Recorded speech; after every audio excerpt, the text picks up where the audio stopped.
Video को देखने से पहले अगर आपने मेरे चैनल को सब्सक्राइब नहीं किया है तो सब्सक्राइब करें और बेल आइकन जरूर दबाएं। आज हमने बनाई है होली स्पेशल मावा गुजिया। इनको हम दो तरह से बनाने वाले हैं, तो चलिए आइए कैसे बनेगी ये दो तरह से गुजिया शुरू करते हैं। गुजिया बनाने के लिए हम ये 1 कप मैदा लेंगे और इसमें हम डालेंगे 80 ग्राम देशी घी। वैसे ये 4 टेबल स्पून देशी घी है, तो इसको हम इस तरह से अच्छे से मिक्स कर लेंगे। इसको इस तरह से मिक्स करने के साथ ही हम इसमें हल्का गुनगुना पानी लेंगे और इसको हम गूंद लेंगे।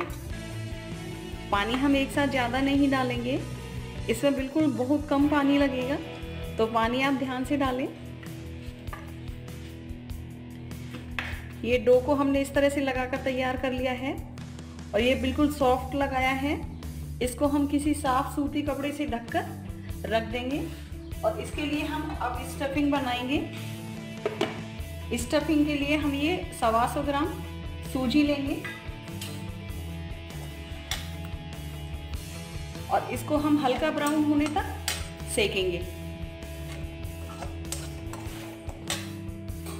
इसमें हम 1 टेबल स्पून देशी घी डालेंगे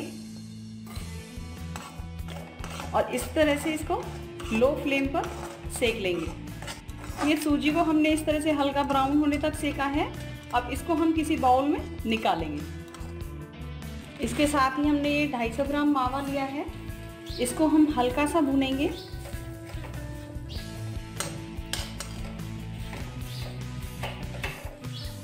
मावे के इस तरह से हल्का सा सॉफ्ट होने के साथ ही हम इसमें कुछ ड्राई फ्रूट्स डालेंगे। 1 टेबल स्पून पिस्ता लिए हैं, 1 टेबल स्पून चिरौंजी, 1/4 कप किशमिश ली है और 1/4 कप बादाम ली है कतरन और 1/4 कप से कम काजू टुकड़ी ली है। तो इन सबको भी हम इसके साथ हल्का सा सॉफ्ट करेंगे। इनके इस तरह से मिक्स करने के साथ ही हम इसमें डालेंगे 1 टीस्पून इलायची पाउडर। फ्लेम को हम बंद कर देंगे और इसको इसके साथ मिक्स कर लेंगे। ये सूजी भी ठंडी हो चुकी है और ये मावा ड्राई फ्रूट की मिक्सिंग को भी हम इसके अंदर डाल देंगे और इसके साथ ही हमने ये 1 कप बारीक किसा हुआ गोला लिया है, नारियल जिसको बोलते हैं, उसको भी इसके साथ मिक्स कर देंगे। और साथ ही हमने लिया है लगभग 300 ग्राम शुगर पाउडर और इसको इस तरह से हम हाथ से ही मिक्स करेंगे। ये स्टफिंग को हमने एक बाउल में निकाल लिया है और ये आटा भी अच्छे से सेट हो चुका है। तो इसमें से हम इस तरह से बिल्कुल छोटी छोटी सी लोई लेंगे, बिल्कुल इस साइज से छोटी, और लगभग 4 से 5 इस तरह से छोटी छोटी लोई एक साथ तोड़ लेंगे।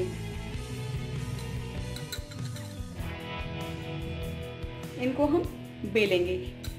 हमें इसके किनारों को बिल्कुल पतला ही रखना है।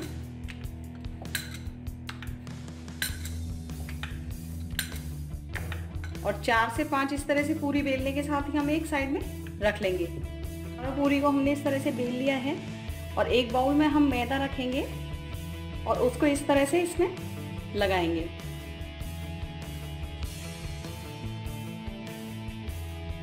और इसके ऊपर हम इस तरह से इसको रखेंगे और इसमें हम स्टफिंग भरेंगे और इसको भरने के साथ ही हम इसके चारों तरफ किनारे पर पानी लगाएंगे और इसको बंद कर देंगे। और ये किनारे हम हटा देंगे और इसी तरह बनाते हुए हम एक प्लेट में इनको रख लेंगे। तो सारी गुजिया को हम इसी तरह से तैयार करेंगे।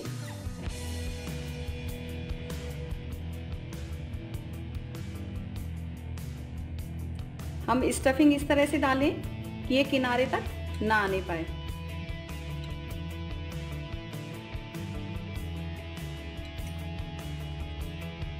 ये कुछ गुजिया को हमने इस तरह से तैयार कर लिया है और कढ़ाई में हमने घी को गर्म होने के लिए रखा है, तो इसमें हम इनको डालकर सेक लेंगे।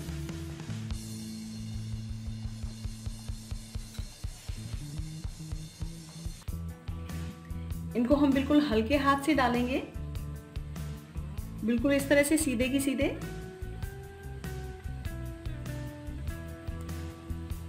फ्लेम को हम मीडियम ही रखेंगे और इनको हम इस तरह से सिकने देंगे, छेड़ेंगे नहीं। थोड़ी देर में हम इस तरह से इनके ऊपर कलछी से घी को डालते जाएंगे, जिससे ये ऊपर से भी सिक जाएंगे। ये गुजिया दोनों तरफ से सिक चुकी हैं और हम इनके ऊपर इस तरह से घी डालते रहे थे, तो ये सारी तरफ से भी सिक चुकी हैं। तो इनको हम एक प्लेट में निकालेंगे।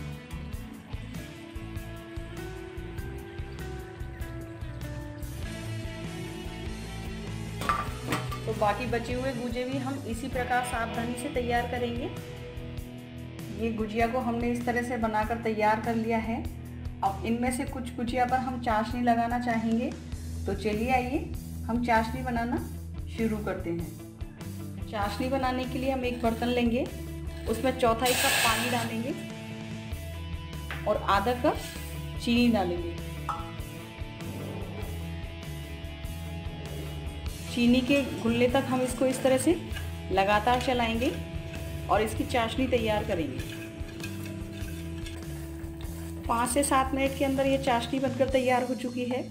तो इसको हम डायरेक्ट चेक नहीं करेंगे, पानी का हाथ लगाकर उसके बाद हम इसको चेक करेंगे। तो ये बिल्कुल शहद की तरह इस तरह से दिखाई देगी। तो ये चाशनी तैयार हो चुकी है। अब इसके अंदर हम गुजिया डालकर तैयार करेंगे। फ्लेम को हम बंद कर देंगे। हम चाशनी के अंदर इस तरह से गुजिया डालेंगे और चारों तरफ इस तरह से लपेट कर निकाल लेंगे।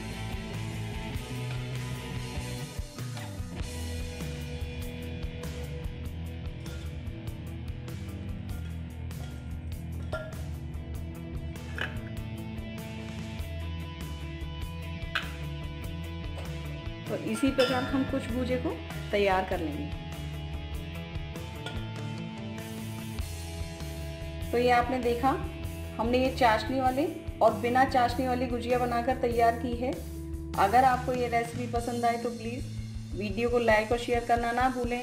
तो चलिए फिर मिलते हैं एक नई रेसिपी के साथ। Thank you.